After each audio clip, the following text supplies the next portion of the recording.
see this reality of climate change, not just through their own vested political I interests, think the but to the People's Party have been naturally opposing to it, and there are certain other same political parties, nationalists, which have been opposing. Do you think that there is a need for the federal government to technically, convince these people who are opposing it on the basis of the technical experts should, explain to them that their interest is not going to be affected by building new dams in Pakistan?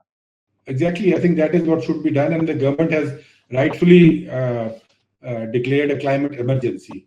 And but what I fear is that it will just be on paper, and there will be no follow up to this because the crisis has passed Pakistan. But if I mean, the whole point of declaring the climate emergency is that you keep your eye on the ball. You make sure that climate change receives the priority that it deserves, not just in planning, but also in project financing and budgetary allocations, and also in consensus building.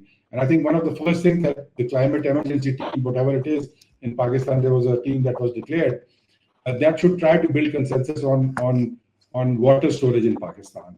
And although I am for Kalabag Dam, but it does not have to be just Kalabag Dam. There are other sites available on which work is already continuing. There's Basha Dam, there's Dasu Dam. Those dams should be expedited. The money allocation for those dams in the budget should be prioritized.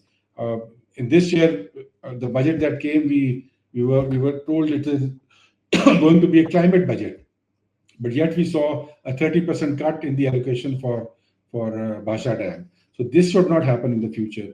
And the climate emergency team that has been declared by this government should be using that as a priority mechanism to ensure that the crisis that we face, there is also always an opportunity in a crisis, but the opportunity only benefits those who are able to realign themselves with the crisis. And I think we need to do that. It is a reality in Pakistan, which is, as I said, not going to go away.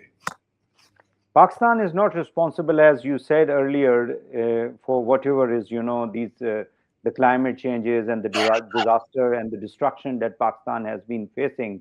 What about the international? First, tell me kindly about the fossil fuels, that the use of the oil and the gas and the coal by the big economies, like the economy of America, the European economy, the Chinese economy, the Indian economy.